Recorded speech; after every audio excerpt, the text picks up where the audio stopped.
Buenos días, profesores y compañeros, también a las personas que nos acompañan en auditorio virtual. Yo soy la doctora Janet Segura Guardián y el día de hoy vamos a tener la sesión clínica correspondiente a alergia alimentaria no mediada por IgE. Agradezco, por lo tanto, a mi profesora asesora, la doctora Alejandra Macías Baiman, por la elaboración, su apoyo en la elaboración de esta sesión. Antes de entrar de lleno a este tema, es importante que sepamos algunas definiciones en torno a la alergia alimentaria, porque algunas veces podemos llegar a confundir, mayormente son nuestros pacientes quienes lo hacen, este tipo de reacciones a alimentos. Entonces es importante que sepamos qué es una reacción adversa a alimento. Esta es una respuesta anormal relacionada con la ingestión de un alimento. Más adelante vamos a ver un breve resumen de qué la puede causar. Otro tipo de reacción sería una intolerancia alimentaria. Esta es una reacción adversa no reproducible, esto es muy característico, que surge después de ingerir un alimento y que además no es mediada por mecanismos inmunológicos. Por ejemplo, esa esa intolerancia alimentaria que nos queda transitoria a la lactosa en un paciente que quizá cursó con una gastroenteritis importante. Cuando se resuelva el proceso, va a dejar de tener esta intolerancia alimentaria, por lo tanto, no es reproducible. Y el concepto de lo que es alergia alimentaria. Este es un efecto que surge de una respuesta, ahora sí, inmunitaria específica. Este sí es reproducible, que quiere decir que cada vez que yo me expongo al alimento desencadenante, me va a generar síntomas y que este puede ser mediado tanto por IgE, que presentaría el paciente los síntomas que ya conocemos con mayor frecuencia, urticaria, angioedema, incluso síntomas respiratorios, al ser este mediado por IgE, y que incluso en casos tan graves puede llegar a concluir en una anafilaxia. O puede ser una respuesta inmunitaria no mediada por IgE, en la que los mecanismos implicados son completamente diferentes y los síntomas de estos pacientes suelen ir más asociados hacia el tracto gastrointestinal, como irritabilidad, vómitos, diarrea, distensión. Hablando un poquito de la epidemiología de las reacciones no mediadas por IgE, se habla de una prevalencia en Japón y Estados Unidos cercana al 0.14%. En general, de estos trastornos, la enterocolitis inducida por proteínas y la proctocolitis inducida por proteínas alimentarias son los más frecuentes. Sin embargo, en algunos otros estudios, este se extiende un poquito más hasta 0.72% cuando se utilizó la prueba de eliminación y reto para realizar el diagnóstico. Es decir, que no solamente quedó en una sospecha clínica, sino que se corroboró el diagnóstico. Es más frecuente que ocurra en el periodo neonatal y de lactantes. Aquí hay una asociación particular con síndrome de Down en general de todas las alergias alimentarias, que incluso en las no mediadas por IgE suelen ser más frecuentes, más severas y más persistentes. Y como vamos a hablar un poquito más adelante, dentro de esta clasificación también se incluyen algunas alteraciones de la motilidad intestinal, que son muy importantes ya que corresponden hasta el 40% a 60% de la consulta con el pediatra. Entre ellos, la constipación, que es más asociada a la leche de vaca. Más adelante vamos a ver de qué forma pasa esto. Y estas, pese a que hay muy pocos estudios al respecto y pese a que se conoce muy poco la fisiopatología, cada vez adquieren más importancia hablando internacionalmente, al grado que en algunos artículos ya se sugiere asociarlas a la marcha atópica. Todos sabemos en qué consiste la marcha atópica, entonces aquí hay dos claros ejemplos en los cuales ya podríamos introducir a este tipo de alteraciones dentro de la marcha atópica, ya que pese a que no son mediadas por IgE, algunas de ellas, como el FPS, sí se puede posteriormente asociar más a enfermedades atópicas. Entonces hablábamos pues que hay que saber muy bien primero cuáles son los tipos de reacción adversa a alimentos. Tenemos las reacciones inicialmente tóxicas y no tóxicas. De las tóxicas tenemos aquellas relacionadas, por ejemplo, con toxinas de hongos, pescados. Y dentro de las reacciones no tóxicas tenemos aquellas que no son mediadas inmunológicamente, como la intolerancia a la lactosa, y aquellas en las que ya se ve relacionado un mecanismo inmunológico.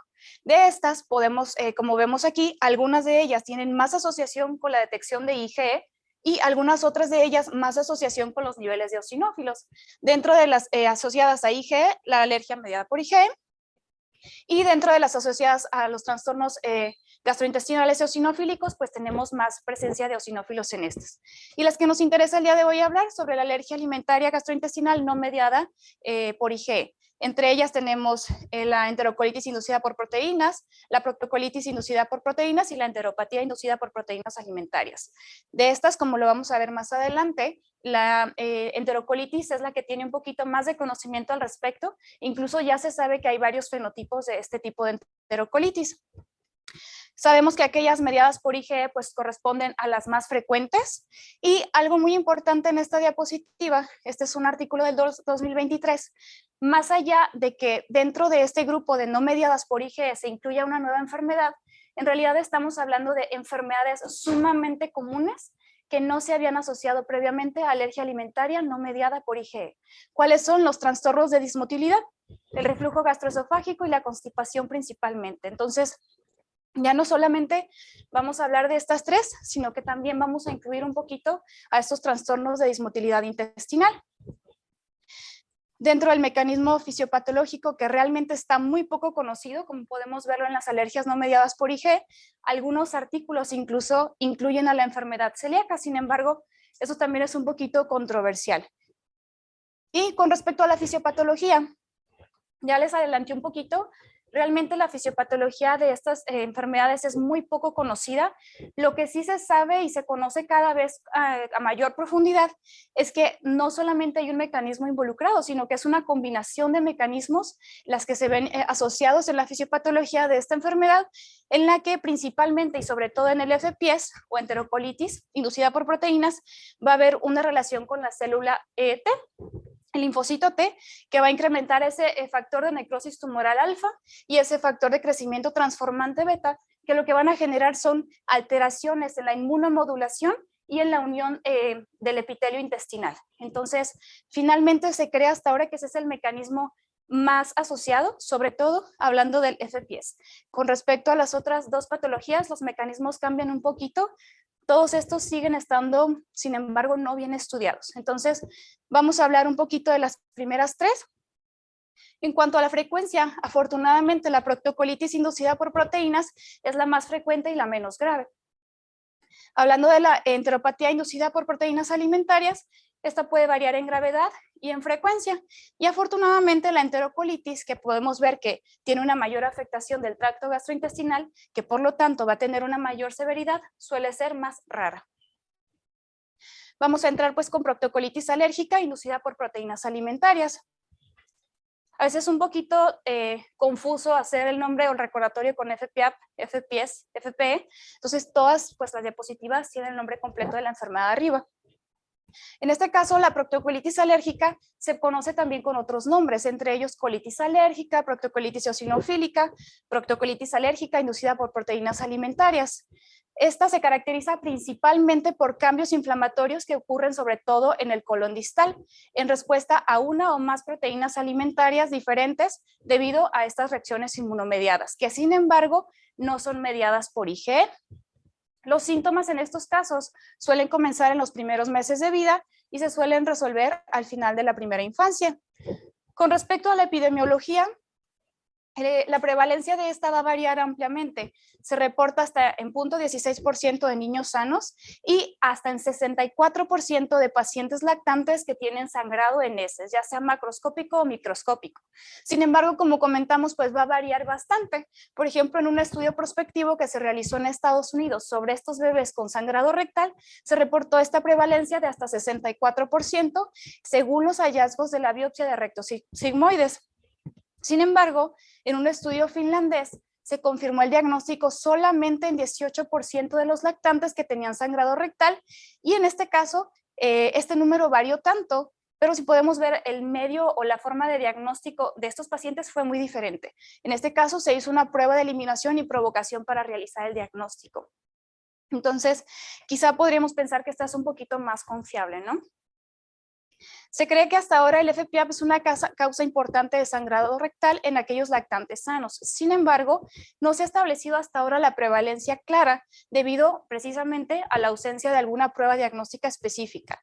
La mayor parte de estos casos, por lo tanto, se van a diagnosticar solamente por hallazgos clínicos mediante la prueba de eliminación y provocación del reto oral, y pues esa es la forma en la que se van a tratar.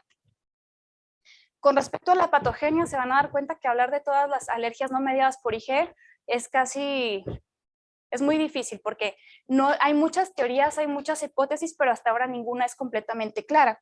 Lo que sí se sabe es que esta se va a ver relacionada secundario a una falta de la tolerancia alimentaria inmunológica.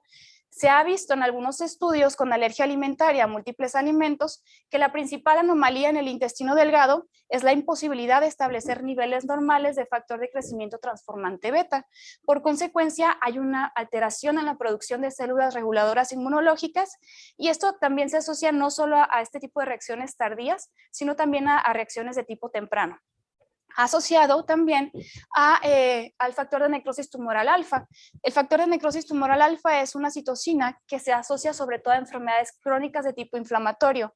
En este caso se ha observado que altera las uniones estrechas, como comentamos, entre las células epiteliales de este intestino, por lo tanto hay una alteración de esa barrera epitelial. Y como sabemos que ocurre en la dermatitis atópica, básicamente es lo mismo. Este epitelio es más permisivo a la entrada a ciertos alérgenos, en este caso alimentarios. Y pues se ha visto en estas enfermedades que hay niveles más elevados precisamente de este factor de necrosis tumoral alfa en alergia gastrointestinal alimentaria no mediada por IgE. Entonces, pues podríamos concluir que básicamente es una alteración en esa falta de regulación inmunológica y una mayor exposición a estos alérgenos alimentarios debido al daño de estas uniones estrechas. Entonces, ¿cómo vamos a ver a estos niños con proctocolitis? Son niños que van a ser en su mayoría con una apariencia saludable, normal. Es ese niño sonriente que tiene sangradito en las evacuaciones y pues precisamente este va a ser uno de los datos más característicos. Hay que recordar que el sangrado en las evacuaciones puede ser un problema frecuente en bebés que son sanos y que pueden presentar otras alteraciones como fisuras anales, intususcepción o incluso una colitis infecciosa. También podemos encontrar mucosidad en las evacuaciones. Estas pueden tener o no, ser o no diarreicas y algunas veces vamos a notar irritabilidad en estos pacientes, aunque es mucho más frecuente que sea ese niño sano, sonriente, que pues solamente podemos observar que tiene sangre en las evacuaciones. Estos pacientes, a diferencia de otras enfermedades que vamos a ver, no suelen tener pérdida de peso, no suele haber un deterioro del estado general y tampoco vamos a encontrar alguna alteración en particular en el examen físico o abdominal. Se suele presentar más en pacientes de 6 días hasta 6 meses de edad, aunque lo más frecuente es que ocurra antes de los 2 meses de edad. La persistencia en adultos afortunadamente es rara, pero sí se han reportado casos y cuando se han llegado a reportar, estos se suelen asociar a algunos alimentos como huevo, leche y trigo. Entonces, pues es este paciente bonito, sano, sonriente, que tiene estas evacuaciones de tipo diarreicas, de tipo sanguinolentas. Algunas veces solamente se observa sangre microscópica, pero pues por lo demás se ve sano. En este caso, la leche de vaca y en menor frecuencia la soya van a ser los principales desencadenantes de la proctocolitis en lactantes, aunque suele existir una sensibilización a múltiples alimentos hasta en un 5% de los casos. Ahora nos vamos a preguntar cómo es que estos pacientes inician con síntomas a tan temprana edad.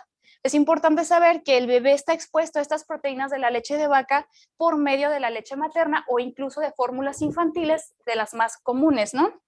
Entonces, más del 50% de los casos, de hecho, de proctocolitis que se han reportado hasta ahora, pues son pacientes que son exclusivamente alimentados al seno materno.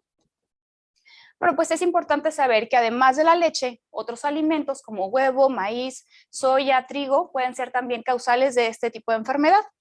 Ahora, ¿qué pasa si este paciente expuesto a la leche materna no tiene síntomas? ¿Qué es lo que se recomienda hacer?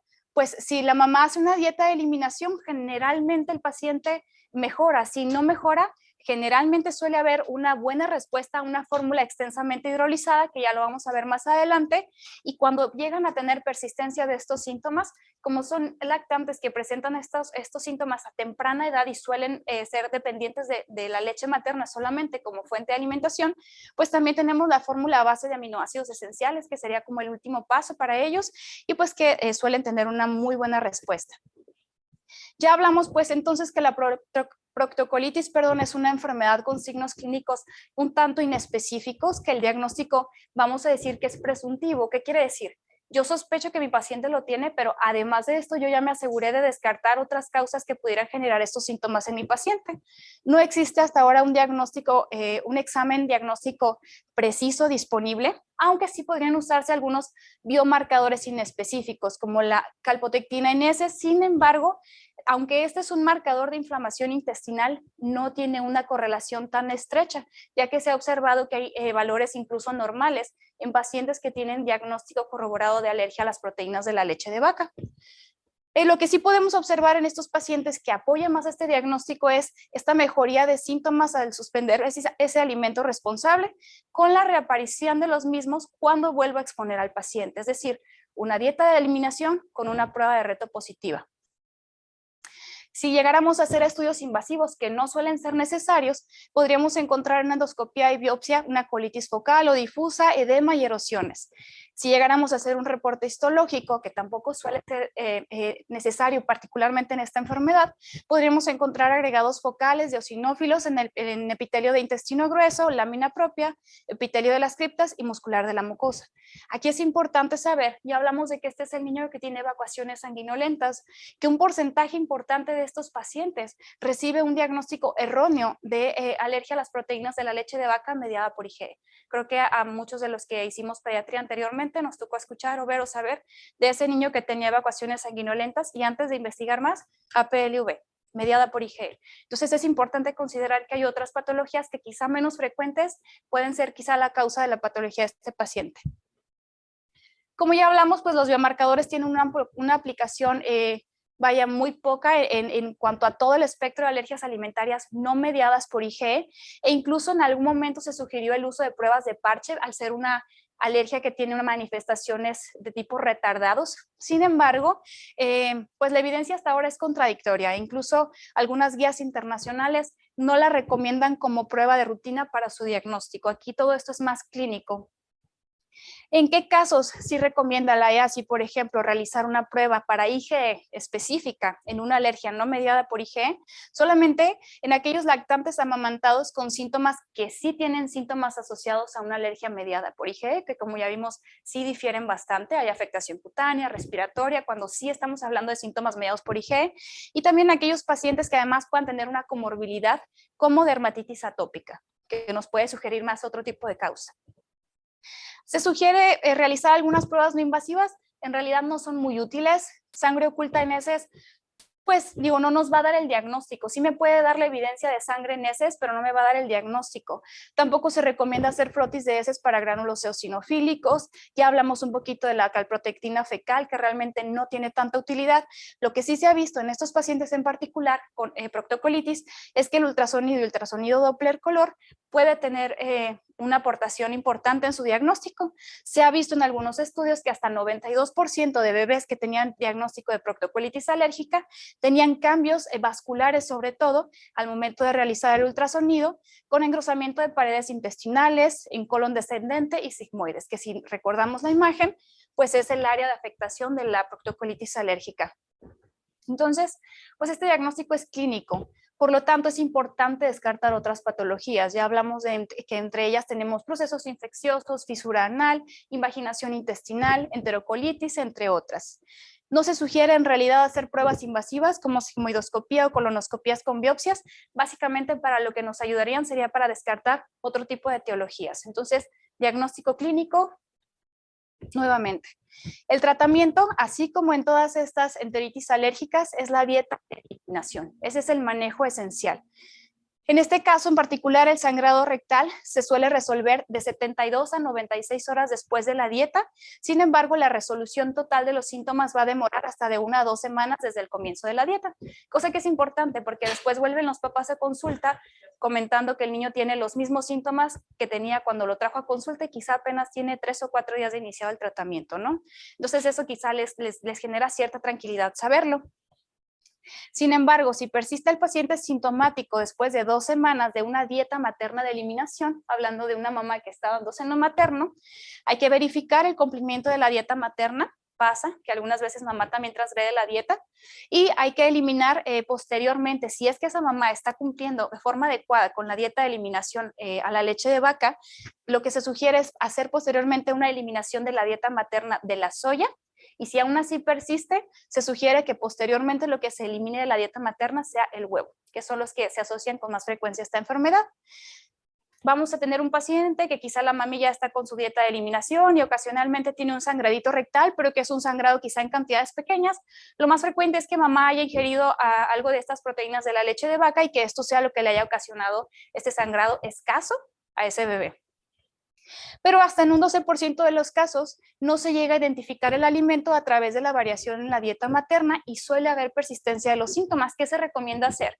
En estos casos todavía no se ha justificado por completo que se elimine la lactancia materna, siempre y cuando el paciente no tenga síntomas graves. Se debe de individualizar el caso. Si el paciente tiene sangrado escaso o ocasional, se sugiere que la mamá siga con dieta de eliminación y que continúe con la lactancia. Sin embargo, si el caso del paciente es un poquito más severo o si los síntomas son más frecuentes, se sugiere entonces cambiar a una fórmula extensamente hidrolizada y si no hay buena aceptación o si persiste con los síntomas, posteriormente pues pasar a la de base de aminoácidos. No se recomienda el cambio a leches de soya, ya que hasta un 15 a 40% van a tener una sensibilidad combinada y pues los lactantes se suelen presentar asintomáticos posterior ya a la eliminación del alimento causal. Se sugiere que este se reintroduzca cuando el paciente ya ha tenido un año de edad. El pronóstico de esta suele ser bueno, hasta un 20% de los bebés con seno materno va a tener una resolución espontánea y la mayor parte de los pacientes van a generar una tolerancia al alimento responsable entre el 1 y 3 años de vida. Hablando de la enteropatía inducida por proteínas alimentarias, este es un síndrome de dolor abdominal recurrente. Algo bien característico aquí es que sí hay una diarrea crónica malabsortiva que además puede evolucionar a la pérdida de peso y retraso en el crecimiento. Si se acuerdan, el anterior era ese niño sano que no alteraba el crecimiento, que era un niño sonriente. Aquí sí, aquí ya vemos una alteración en la absorción. Este afecta predominantemente al intestino delgado, por lo que los síntomas van a corresponder a esas manifestaciones, sobre todo de tubo digestivo bajo. Aquí es importante considerar que las manifestaciones clínicas y también en algunos hallazgos de imagen, perdón, de endoscopía histológicos, vamos a tener hallazgos similares a los observados en una enfermedad celíaca.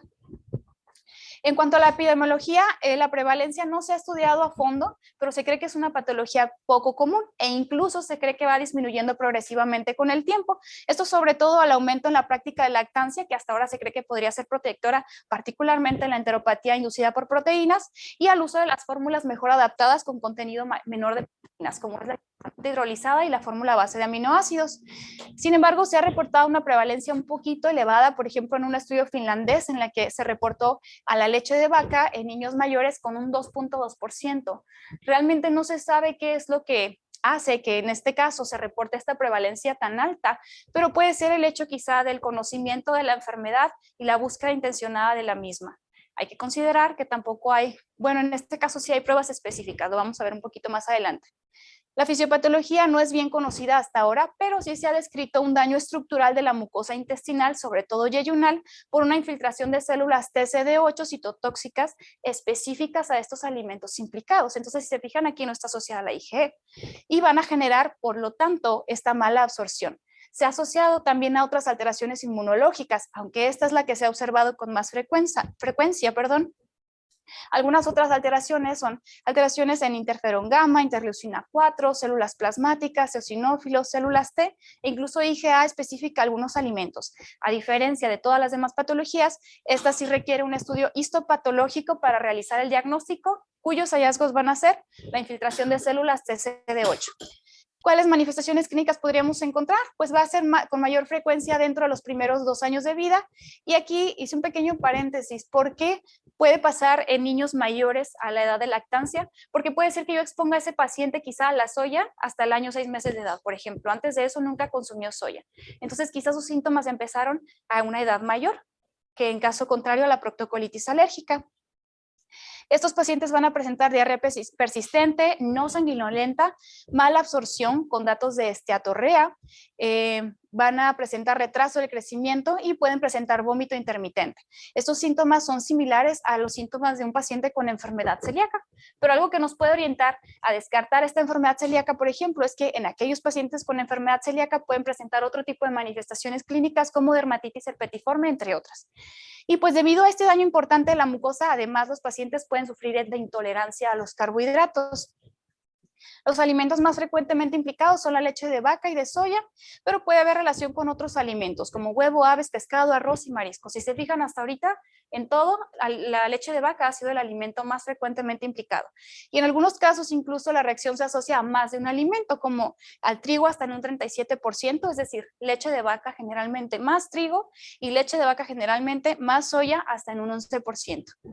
Si bien no hay criterios bien establecidos de diagnóstico para ninguna de estas enfermedades, solamente para FPS o enterocolitis, sí se han sugerido algunos criterios de diagnóstico. En este caso se sugiere que suele pasar en lactantes de menores de 9 meses de edad al momento del diagnóstico, pero ya vimos que puede presentarse en niños mayores que se exponen posteriormente al alimento causal. Suele presentarse con exposición repetida a alimentos causales que va a generar síntomas gastrointestinales, predominantemente vómitos, falla en el crecimiento, sin otra causa identificada. Y se puede también hacer, como ya vimos, la confirmación histológica en un niño sintomático mediante la biopsia de intestino delgado. Además, pues también va a presentar mejoría clínica e histológica después de la retirada de los alimentos que son el causal. Y pues, como ya vimos, hay que excluir otras causas u otras posibles patologías desencadenantes de los síntomas. Podemos complementar con exámenes de laboratorio, los que observaríamos debido a esta mala absorción, deficiencia de hierro, anemia, proteínas bajas, eosinofilia incluso periférica, que es uno de los pocos en los que se reporta esta eosinofilia periférica. Y en cuanto a la evaluación endoscópica, esta apoya el diagnóstico y también a que hay hallazgos similares a la enfermedad celíaca, con diversos grados de atrofia de vellosidades yeyunales e hiperplasia de criptas, y la proporción de vellosidades criptas se considera hasta el día de hoy un marcador sensible a cambios morfológicos por daños en el yeyún. Igual los hallazgos histológicos también son muy similares a la enfermedad celíaca, con infiltrados celulares en intestino delgado, lesión difusa vellosa o parchada, pero como ya comentamos, cuando quitamos el alimento causal, estos también suelen desaparecer posterior a 6 a 8 semanas más o menos de suspender el alimento. Y podemos también hacer apoyo con otras pruebas, como la prueba de D-gilosa, que estaría alterada hasta en un 80% de los pacientes por esta esteatorrea, y se recomienda nuevamente solamente pedir una IgE sérica específica en aquellos casos en los que existan otras condiciones alérgicas asociadas, por ejemplo, rinitis, asma, dermatitis. Hay que considerar diagnósticos diferenciales como un proceso infeccioso, que quizás sería el más frecuente, la enfermedad celíaca, porque ya comentamos que la clínica, incluso algunos hallazgos histopatológicos son muy similares, e incluso una insuficiencia pancreática debido a fibrosis quística, esto sobre todo por estos pacientes que no crecen, mala absorción, la esteatorrea. Nuevamente, el tratamiento es la dieta de eliminación del alimento causal. De primera elección en este caso, ya sabemos que si mamá puede hacer su dieta de eliminación, pues es lo ideal, pero si hablamos de pacientes mayores que todavía están en etapa que todavía toman leche, podemos usar la fórmula extensamente hidrolizada. Con esta todavía hay reactividad hasta en el 20% de los casos, y en estos casos precisamente pues ya podemos pasar a esa fórmula elemental de aminoácidos. Hasta un 10 a 30% de los pacientes también van a tener reactividad cruzada importante con la soya, y pues cuando ya hacemos esta dieta de eliminación, la mejoría suele ser en 1 a 2 semanas, aunque ya vimos que la histológica sucede de 6 a 8 semanas después de la eliminación, y la resolución de estos pacientes, es decir, cuando ya generan esta tolerancia, suele darse entre 1 o 3 años de edad, por lo tanto el pronóstico suele ser bueno a largo plazo. Pues también es importante el manejo específico en el caso de que haya mala absorción, falla de medro de cada paciente. Vamos a continuar con el síndrome de enterocolitis inducido por proteínas alimentarias, que este es hasta el día de hoy del que se conoce un poquito más también la fisiopatología. Este es considerado, como ya vimos, pues un trastorno no mediado por IgE. Sin embargo, hasta un 30% de estos pacientes puede presentar niveles de IgE sérica específica al alimento desencadenante. En este caso es considerado como una enterocolitis inducida por proteínas atípica o FPS atípico. Lo típico de este es que no afecta piel ni vías respiratorias, ya que suele no ser mediado por IgE. La mayoría de estos pacientes va a superar esta enfermedad en el primer año de vida, pero cuando llega a persistir en la adolescencia, incluso edad adulta, se suele asociar más al consumo de pescados y mariscos. Y a diferencia de las otras, este sí suele tener una mayor prevalencia con otras comorbilidades de tipo atópico. Los desencadenantes alimentarios más comunes pues van a corresponder a esos alimentos que son introducidos generalmente en los primeros años de vida, principalmente, como ya vimos también, la leche de vaca, arroz, avena, soya, pero este puede suceder con una amplia variedad de alimentos o incluso puede haber sensibilización o alergia también a otros alimentos. En este caso, el FPS o la enterocolitis inducida por proteína puede ser una emergencia médica potencial. No siempre es así, pero sí podría suceder, que consiste en la presencia de vómitos de aparición tardía, que además suelen ser prolongados, recurrentes, acompañados o no de diarrea acuosa y o sanguinolenta. Entonces, así como se ve todo esto ahorita, es este paciente que puede desarrollar un choque hipovolémico, alteraciones ácido metabólicas, que generarían inestabilidad hemodinámica por deshidratación en un porcentaje importante de los casos. Y dentro de los fenotipos diferentes de este enterocolitis inducida por proteínas, tenemos que uno va a ser, podría ser agudo, otro crónico. Dentro del crónico, el alimento causal generalmente no se consume con regularidad y se informa sobre todo en lactantes, se ha informado en lactantes con leche de vaca y fórmula de soya. Dentro del FPS agudo, estos suelen presentar vómitos en proyectil que suelen ser copiosos, que van a iniciar dentro de 1 a 4 horas posterior a la ingesta de este alimento desencadenante, aparte de diarrea acuosa que no suele tardar más allá de 24 horas después de la ingesta del alimento en aparecer y que puede desencadenar pues, un choque hipovolémico. Es importante saber que estos pacientes, algo que hace difícil el diagnóstico en estos casos es que antes de pensar muchas veces en un FPS, en el servicio de urgencias pediátricas, quizá piensan más en un paciente con sepsis, con intususcepción, con una crisis metabólica, con enterocolitis necrosante, con una gastroenteritis, que es lo más común, y esto por la apariencia clínica y evolución rápida del paciente. Sin embargo, todos estos pasan a ser diagnósticos diferenciales, y algo importante es que no podemos sospechar o no podemos diagnosticar algo que no conocemos, ¿no? Entonces, a lo mejor, si ya tenemos una idea mejor de qué síntomas tiene este paciente o qué síntomas puede presentar, vaya, se conviertan solamente estos en diagnósticos diferenciales. En cuanto a la epidemiología, esta sí está un poquito mejor establecida. Hay una incidencia que se reporta, incidencia acumulada de FPS en lactantes, oscilando en 0.03 a 0.7%. Sin embargo, cuando es inducido por leche de vaca específicamente, se reporta una incidencia un poquito mayor entre pacientes de 2 y 3 años de vida, hasta de 0.35. En algunos países incluso se reporta incidencia en adultos, como Estados Unidos, que reporta en 0.22 la incidencia en adultos. Y en este caso, como vimos a diferencia de las otras, las comorbilidades atópicas van a estar presentes en un porcentaje de mayor de pacientes, hasta en 40-60%. Hasta 80% de estos pacientes van a tener antecedentes de atopia en algún familiar de primer grado y pues también, como ya vimos, se asocia a un curso más prolongado en pacientes que tienen antecedentes de síndrome de Down.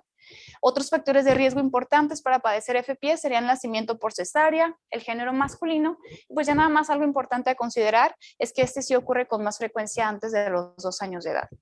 Nuevamente, si bien la fisiopatología no está bien establecida, se sabe que los pacientes con IgE sérica específica, como ya vimos este FPS atípico, específica contra el agente o alimento causal, suelen superar este FPS de forma más tardía. Además, se reporta que el FPS se convierte en alergia mediada por IgE posteriormente, lo que sugiere que tiene una fisiopatología única, a diferencia de los otros en los que no había relación con IgE. Entonces, este puede pasar al espectro de una alergia mediada por IgE, ¿no? Entonces, hace esta fisiopatología todavía más compleja.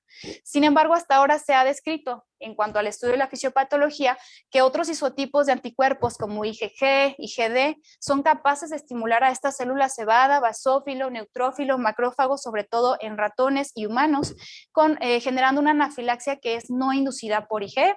Y se pensó que quizá podrían ser estos los involucrados en esta fisiopatología, pero los isotipos IgG, IgM e IgA específicos no se encontraban elevados en aquellos pacientes que tenían FPS, que tenían una prueba de red oral positiva. Por lo tanto, no hay una evidencia que apoye a que otros anticuerpos vayan a reconocer este alimento desencadenante y esto descarta, por lo tanto, fisiopatológicamente los tipos 1, 2 y 3 de hipersensibilidad como mecanismo causal, dejando solamente una hipersensibilidad mediada por células T. Y este es un diagnóstico, digamos, es lo que se crea hasta ahora o es la teoría más apoyada hasta ahora, básicamente por exclusión. ¿Sí? Entonces, parte de la fisiopatología posterior a la exposición de este alérgeno o alimento causal es la activación de 3 sistemas principales, entre ellos el sistema neural, que básicamente el sistema neural lo que va a generar en estos pacientes en particular es esa presencia de vómito o ese estímulo de vómito, y el sistema inmunitario y el neuroendocrino, que básicamente estos en conjunto lo que hacen en un paciente con FPS es una respuesta adecuada al estímulo de este alérgeno. Con respecto al sistema inmunitario, el principal relacionado hasta ahora es el linfocito T, que va a generar, como ya vimos, un aumento del factor de necrosis tumoral alfa, que como también ya vimos genera esta alteración en las uniones epiteliales del intestino y una mayor exposición a alérgenos. Y pues este FPS tiene una clasificación un poquito más amplia. En cuanto a fenotipos, podríamos hablar del tiempo en el que se presentan los síntomas, que puede ser agudo o crónico. El agudo se puede además subdividir en cuanto a severidad, en una que sería leve, moderada y severa. Esto depende sobre todo de la cantidad de vómitos y de la presencia de alteraciones del estado de paciente, es decir, letargia o incluso ya un choque hipovolémico. En cuanto al crónico, podríamos subdividirlo además en moderado y severo, en el que en severo ya tendríamos pues esta acidosis metabólica, esta deshidratación importante. También, como ya vimos, podríamos fenotipificarlo en cuanto a un FPS clásico, que sería aquel que tiene una IgE sérica específica al alimento negativa, y aquel atípico que se presenta hasta en 30% con una IgE sérica al alimento positiva. Otra subclasificación sería la edad de inicio, en el que se considera temprana cuando es en menores de 9 meses, un inicio tardío, mayores de 9 meses, perdón, y en adultos, pues que serían los mayores de 18 años. En cuanto al factor o alimento desencadenante, que sería el más frecuente asociado a la leche de vaca y o soya, en cuanto a alimentos sólidos o exclusivamente en aquellos pacientes que son alimentados al seno materno. Y pues aquellas presentaciones inusuales que se reportan más hasta ahora en estudios de otros países, por ejemplo en Japón, en los que se ha observado que el FPS tiene una asociación alta con infiltración también de eosinófilos, lo que no es común, lo que suele ocurrir más en estos otros trastornos que son mixtos. Entonces, hablando un poquito del FPS agudo, aquí hay una exposición intermitente al alimento. Vamos a tener vómitos en proyectil repetitivos que pueden presentarse idealmente de 1 a 4 horas posterior a la ingesta. El paciente puede presentar una diarrea acuosa o sanguinolenta, puede o no haber palidez, letargo, y la resolución de los síntomas suele ocurrir 24 horas después de suspender el alimento. Este no va a afectar, por lo tanto, la curva de crecimiento del paciente. Si complementamos con algunos exámenes, podríamos encontrar un aumento de eosinófilos, neutrófilos, trombocitosis. Esto también podría ser por hemoconcentración en algunos casos, acidosis metabólica, metahemoglobinemia. Y en heces podríamos tener algunos hallazgos muy poco específicos como eosinófilos, leucocitos fecales, sangre oculta en heces. En lactantes, como ya vimos, este FPS agudo se asocia más a leche de vaca, soya e incluso ya algunos alimentos sólidos, y en adultos se suele asociar más a mariscos y moluscos. En cuanto al FPS crónico, este se va a caracterizar por ser una diarrea crónica, acuosa, ocasionalmente asociada a moco, sangre, vómitos intermitentes, distensión abdominal, y aquí sí va a haber una pobre ganancia de peso, no tanto como en la enteropatía inducida por proteínas. Sin embargo, un subgrupo pequeño de estos pacientes con FPS crónico, los síntomas sí pueden llevar a estos pacientes a deshidratación importante hasta en un 15 a 45% de los casos, incluso alteraciones metabólicas hasta en un 5% de los casos. Podemos encontrar algunas alteraciones también de laboratorio, neutrofilia, trombocitopenia, acidosis metabólica, sangre oculta en heces, anemia. Y hasta un 75% de estos pacientes puede tener o desarrollar una enfermedad grave con hospitalización hasta en un 15% de ellos. Algo interesante de estos pacientes pues es que se van a mantener asintomáticos cuando se elimina por completo el alimento de la dieta, pero si yo reintroduzco o doy este alimento al paciente después de un periodo de tiempo de no haberlo introducido en un FPS crónico, lo que va a desencadenar son síntomas en ese momento pues de un FPS agudo. Ya hablamos que otro de los fenotipos sería el FPS clásico, que es el cuadro clínico del FPS, ya sea agudo o crónico, y característicamente una IgE sérica específica negativa. Y en cuanto al atípico, pues lo característico es que esta IgE sérica específica va a estar generalmente presente, aunque en valores generalmente bajos. Estos suelen tener, por lo tanto, un curso más prolongado y, como ya hablamos, un porcentaje de estos pacientes puede pasar a desarrollar una alergia alimentaria mediada por IgE hasta en un 5 a 30% de los casos. Hay algunas propuestas de clasificación clínica o vaya de síntomas clínicas en cuanto a qué tiene un FPS mediado, moderado, agudo y uno agudo severo. Entonces, si hablamos de uno que es leve, moderado, agudo, es un paciente que puede presentar vómitos, generalmente ya hablamos 1 a 4 horas después de la ingesta, puede tener una disminución de la actividad, lo podemos ver pálido, pero generalmente se va a resolver, sobre todo si el paciente tiene la capacidad de tolerar en ese momento la rehidratación oral en casa. Podrían también presentar una diarrea acuosa, leve. Y cuando ya hablamos de un FPS severo agudo, ya hablamos de un paciente que tiene pues estos vómitos, pero estos ya son vómitos en proyectil, ya son vómitos muy repetitivos, que incluso pueden ser vómitos biliares. Ya vemos una alteración del estado de actividad del paciente, pálido, deshidratado, y probablemente este ya sea un paciente que requiera una rehidratación intravenosa. Podría también llegar a presentar ya hipotensión, distensión abdominal, hipotermia, diarrea, que suele presentarse dentro de las primeras 24 horas, incluso puede tener sangre en heces. Este paciente, pues lo más probable es que ya requiera una hospitalización. Y como ya hablamos, si bien de las otras enfermedades no hay unos diagnósticos bien establecidos, pues en el caso de FPS sí, tenemos los criterios mayores que serían la presencia de vómito 1 a 4 horas posterior a la ingesta del alimento causal y la ausencia de síntomas mediados por IgE. Además de algunos criterios menores que tendrían que ser 3 o más con cada episodio, que serían 2 o más episodios con el consumo de la misma comida, un episodio al menos que podría ser con un diferente alimento, o sea, la ingesta de un alimento diferente, letargia, palidez, que necesite acudir al servicio de urgencias, que requiera de rehidratación intravenosa, que tenga diarrea dentro de las primeras 24 horas, generalmente en las primeras 5 a 10 horas, que pueda presentar hipotensión o hipotermia. Y con respecto al FPS, pues también tenemos algunos criterios, algunos síntomas y severidad, pues si hablamos de síntomas leves, podrían tener la exposición a dosis intermitentes de este alimento y podría presentar el paciente de forma intermitente vómito, diarrea, no suele haber deshidratación o acidosis metabólica en cuanto al FPS crónico leve, pero si hablamos de un FPS crónico ya severo, hablamos de que el paciente consumió cantidades más altas del alimento causal o de forma más crónica. En este caso puede tener puede ser intermitente los síntomas, pero van a ser progresivos con vómito, diarrea, ocasionalmente puede haber sangre en heces y este paciente sí puede tener ya posiblemente una deshidratación y acidosis metabólica. Los criterios serían resolución de los síntomas dentro de días después de la eliminación del alimento causal, que el paciente tenga recurrencia aguda de síntomas posterior a la ingesta del alimento causal y que tenga una prueba de reto oral confirmatoria o presuntivo si no se ha confirmado con una prueba de reto oral. A estos pacientes es importante hacer algunos diagnósticos diferenciales como una gastroenteritis infecciosa, sepsis, enterocolitis necrosante, que son los que ya hablamos anteriormente. ¿Cómo se hace una prueba de reto oral? Hay varias pautas, pero esta es como una bien aceptada, que se sugiere administrar 0.3 gramos por kilogramo de proteína alimentaria, máximo 3 gramos de proteína o 10 gramos de alimento total o 100 mililitros de líquido que se estuviera administrando al paciente. Se suelen administrar en 3 dosis con intervalos de entre 30 y 60 minutos entre dosis y se administra por dosis la misma cantidad de alimento en cada una de ellas.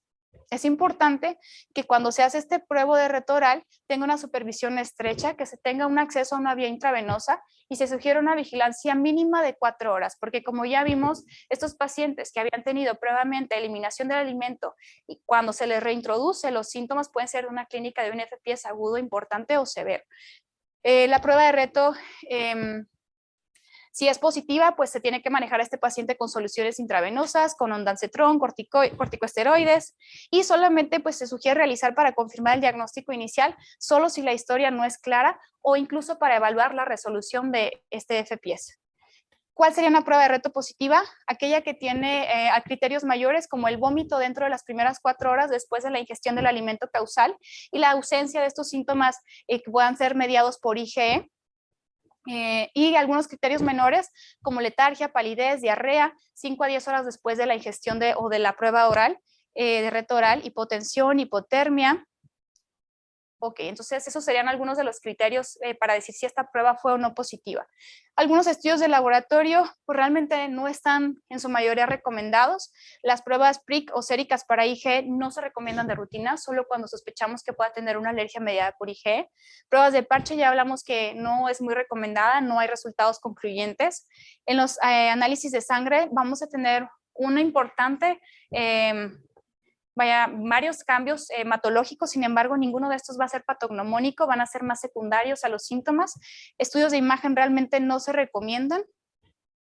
Y pues con respecto al tratamiento es importante restaurar la estabilidad hemodinámica, eso es lo primordial en estos pacientes.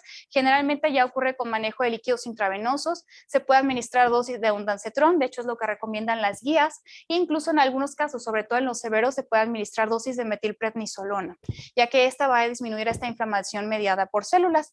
Hay algunos guías que nos sugieren el manejo en casa con rehidratación oral, si el paciente tiene buena tolerancia, pero ya cuando hablamos de un FPS moderado y severo, ya en esos casos se recomienda incluso pues acudir al servicio de hospitalización para poder dar el manejo a estos pacientes. Y como podemos ver, son pacientes que tienen que estar monitorizados, en algunos casos como en el severo incluso se tienen que administrar soluciones intravenosas, en bolos, salinas para recuperar este estado de hidratación del paciente. Lo importante pues es eliminar este alimento causal. Cuando es agudo se suele resolver de 4 a 12 horas y en el crónico suele resolver de 3 a 10 días, aunque algunos casos pueden requerir un reposo intestinal mayor. Se recomienda pues eliminar los alimentos de la dieta en todas sus presentaciones cuando el FPS se ve asociado sobre todo a leche de vaca y soya. ¿Y por qué hacemos esta énfasis? Algunos pacientes con FPS, sobre todo por ejemplo a huevo, pueden tolerar el huevo cocido. Sin embargo, pueden desarrollar síntomas con huevo crudo. Entonces, cuando hablamos de leche de vaca y soya, idealmente hay que quitar estos alimentos en todas sus presentaciones, cruda, cocida, horneada, como sea, ¿no? Sabemos que lo inicial es el seno materno más dieta de eliminación en los pacientes que están lactando, la fórmula extensamente hidrolizada y si el paciente tiene todavía síntomas, pues la fórmula base de aminoácidos. Por cuestiones de tiempo, ya nada más este es un cuadrito que nos sugiere qué alimentos eliminar. Si podemos ver en el FPS, creo que lo más importante este cuadrito, que creo que no se alcanza a ver bien para ustedes, lo más importante es que el FPS es el que tiene más reacción cruzada entre alimentos. Es decir, yo tengo un FPS, por ejemplo, al arroz, ese niño que tiene FPS secundario al arroz va a tener una correctividad importante incluso a avena, a trigo, a maíz, ¿sí? Es como lo más relevante de este cuadrito. Y como ya comentamos, por ejemplo, el FPS que es secundario a huevo puede incluso tolerar en algunos casos huevo cocido. Con respecto a la reintroducción de alimentos en el FPS, no está bien definido el momento de la reintroducción. Sin embargo, sabemos que requiere supervisión médica porque ya vimos que un porcentaje importante va a tener una prueba de reto oral positiva y pues va a requerir manejo. Algunas guías, sobre todo en Estados Unidos, sugieren esa reintroducción de alimento 12 a 24 meses después de la última reacción, pero pues lo correcto va a ser finalmente individualizar cada caso y el alimento causal de la reacción. Y hablando ya un poquito del último tema, de estos trastornos de dismotilidad inducida por proteínas alimentarias, que no es que no existieran antes, pero es que quizá antes no hacíamos esta correlación con una alergia no mediada por IgE. Hablamos de enfermedad por reflujo gastroesofágico y constipación asociada con inflamación alérgica como estos principales trastornos de dismotilidad. Entonces, ¿qué es lo que se ha visto hasta ahora? Con respecto al reflujo gastroesofágico, se ha visto que hasta un 59% de los niños con reflujo gastroesofágico tiene una alergia alimentaria corroborada por dieta de eliminación y reto posterior. En estos casos, por ejemplo, en este estudio que se realizó en el año 2016, se pudo observar que en este estudio se dividieron 3 grupos de pacientes. El grupo A1, por ejemplo, que eran aquellos pacientes que tenían una prueba positiva de reto a la leche y que además tenían una IgE sérica positiva a la leche. El grupo 2 fueron estos pacientes que tenían una prueba de reto positiva a la leche, pero tenían una IgE sérica negativa, que estamos hablando de que ese sería nuestro grupo no mediado por IgE, y el grupo 3, que son aquellos que sin prueba y sin IgE sérica específica tenían síntomas. Lo importante, lo interesante de este grupo en el que estamos nosotros, que sospechamos de una alergia no mediada, es que los principales síntomas fueron vómito, diarrea. Hablando sobre todo del vómito en relación a este reflujo gastroesofágico, pues vemos que estos pacientes sí tienen trastornos de dismotilidad intestinal y en un porcentaje mucho más chiquito se presentó constipación hasta en 29% de los pacientes, ¿sí? De este grupo. Estos reflujos gastroesofágicos se va a asociar con más frecuencia en menores de 6 meses, pero esto va a variar con la introducción tardía de la leche. Se ha asociado hasta ahora solamente a niveles más elevados de interleucina 4 y como ya vimos en la fisiopatología de varios de estos, al factor de necrosis tumoral alfa. El pronóstico hasta ahora es poco descrito, pero suelen presentar una buena tolerancia a los 4 años de edad. Y algunos de los síntomas que se asocian a este reflujo gastroesofágico asociado a alergia alimentaria no mediada por IgE son regurgitación, vómitos, retraso del crecimiento, infecciones respiratorias frecuentes superiores e inferiores, ansiedad, irritabilidad y trastornos de sueño. El principal alimento relacionado al reflujo gastroesofágico en alergia alimentaria no mediada por IgE sigue siendo la leche de vaca, seguido por el huevo. Entonces, si se fijan, hay muy poca información y quizá no es lo que acostumbramos pensar con estos casos en la consulta de pediatría para todos los que en algún momento pues ya hicimos pediatría. Con respecto a la constipación, este es un trastorno común en niños. Con mayor frecuencia esta constipación es de tipo funcional, que no tiene nada que ver con la alergia alimentaria no mediada por IgE. Sin embargo, las proteínas de la leche de vaca nuevamente se han relacionado con mayor frecuencia a alteraciones de la motilidad gastrointestinal, sobre todo y particularmente en aquellas reacciones no mediadas por IgE, no en las mediadas, en las no mediadas por IgE. La prevalencia de alergia alimentaria, por ejemplo, en pacientes con estreñimiento crónico que no responde al manejo convencional es hasta del 28 al 78%. No es un porcentaje nada despreciable. ¿Qué síntomas pueden presentar estos pacientes? Esta evacuación infrecuente, difícil, dolorosa de las heces que se puede acompañar de otros síntomas gastrointestinales generalmente como dolor, distensión, inflamación. El estreñimiento se ha visto incluso que puede ser la única manifestación de alergia a las proteínas de la leche de vaca con manifestaciones similares al estreñimiento funcional. La diferencia es que estos pacientes resuelven este estreñimiento con la dieta de eliminación de la leche de vaca. Y no solo se asocia a la leche de vaca, también se ha asociado a otros alimentos como trigo, soya, maíz, huevo y arroz. Ya vamos a terminar. Un alto porcentaje de pacientes va a responder a la dieta de eliminación de la leche de vaca, es decir, de pacientes que tienen esta constipación asociada a la alergia a las proteínas de la leche de vaca. Pero ¿qué pasa si yo tengo esta sospecha altamente y el paciente no tiene respuesta cuando le quito la leche de vaca? Pues bueno, un porcentaje de estos pacientes que no tiene respuesta a la dieta de eliminación va a tener alergia a múltiples alimentos, además de la leche de vaca. Se menciona que hasta una quinta parte de estos pacientes presenta alergia a múltiples alimentos. Y pues la fisiopatología hasta ahora solamente se ha asociado a proctitis, es decir, a inflamación. Sin embargo, esta se ha reportado ausente hasta en 40% de estos pacientes. Lo que sí se sabe es que hay un aumento en la densidad y proximidad de los mastocitos en los nervios entéricos en biopsias rectales. Y hasta ahora este es el que se considera un marcador de estreñimiento alérgico. Sin embargo, la biopsia pues no está indicada de forma rutinaria si el paciente sobre todo responde a una dieta de eliminación. Este es más que nada un hallazgo que se ha hecho en esos pacientes que no responden a una dieta de eliminación. Las molestias, es importante saber que las molestias clínicas de estreñimiento como las fisuras y el dolor van a generar estos comportamientos retentivos en los niños. Son esos niños que no quieren ir al baño porque les duele, porque les arde y empiezan a retener. Entonces, esto simula al final la enfermedad de Hirschsprung. Ahora bien, ¿cuál es el tratamiento de estos pacientes? Pues nuevamente, si está el seno materno, la dieta de eliminación. Algo importante, por ejemplo, en esta pequeña grafiquita, es que estos pacientes suelen responder, o los pacientes en general con estreñimiento, vamos a decir estreñimiento crónico, suelen responder a laxantes hasta en un 70%, pero un porcentaje de estos no responde al manejo con laxantes y persiste con la sintomatología. En estos pacientes se ha visto que hasta un 14% va a responder a la dieta de eliminación de un alimento y de ese porcentaje que todavía no respondió, hasta un 4% va a tener respuesta a una dieta de eliminación múltiple de alimentos. Y un 12% a lo mejor ya va a requerir pruebas adicionales y un tratamiento adicional. Entonces, pues el tratamiento se ha visto que en caso de alergia a las proteínas de la leche de vaca que no responde a la dieta materna de eliminación, nuevamente fórmula extensamente hidrolizada y fórmula base de aminoácidos, y hasta un 80% de estos pacientes ya va a tener una buena tolerancia al alimento, es decir, resolución del estreñimiento después de un año de diagnóstico y dieta de eliminación. Incluso estos pacientes, como ya vimos, que tienen manifestaciones similares al Hirschsprung, porque empiezan a ser esos pacientes que retienen las evacuaciones, van a tener cambios incluso manométricos e histológicos en la biopsia, muy similares a los de los pacientes con Hirschsprung. Pero la diferencia es que en estos casos sí van a revertir posterior a la dieta de eliminación. Y pues como ya vimos, realmente la fisiopatología no es tan bien comprendida, pero podemos ver qué tanto puede llegar a afectar varias esferas del paciente, no solamente el aspecto nutricional. Entonces, esto va a requerir un manejo multidisciplinario, ¿no? Ya sea manejo por parte del alergólogo, cuando se considera que es necesario manejo en el servicio de urgencias, incluso nutricionista, gastroenterólogo, pediatra, o sea, este va a ser un manejo complementario, ¿no?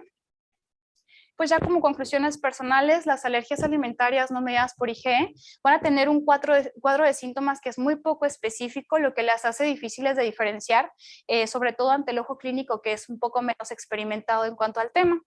El retraso en el diagnóstico y tratamiento específicos de algunas de estas alergias no mediadas por IgE va a contribuir al final al pronóstico y resolución de la enfermedad, y en algunos casos esto puede ser muy grave, como el FPS. Algo que se me pasó decirles, por ejemplo, con el FPS es que el FPS no, un paciente, por ejemplo, que tiene sepsis, no va a resolver o no va a responder solamente al manejo con líquidos intravenosos. El paciente con FPS, sí, el paciente que tiene un FPS que lo lleva al servicio de urgencias va a tener una buena respuesta al manejo con líquidos intravenosos y claro, con el tratamiento también con antieméticos y en este caso con esteroides. Al paciente, por ejemplo, con sepsis, pues se le va a tener que dar un abordaje más amplio y más completo. Los trastornos de dismotilidad intestinal, como el reflujo gastroesofágico y constipación, van a representar un porcentaje importante de la consulta, sobre todo en los servicios de pediatría. Por lo tanto, es importante pues, considerar que las alergias alimentarias no mediadas por IgE, sobre todo la alergia a las proteínas de la leche de vaca, puede ser un factor predisponente de estos síntomas. Entonces, por mi parte sería todo.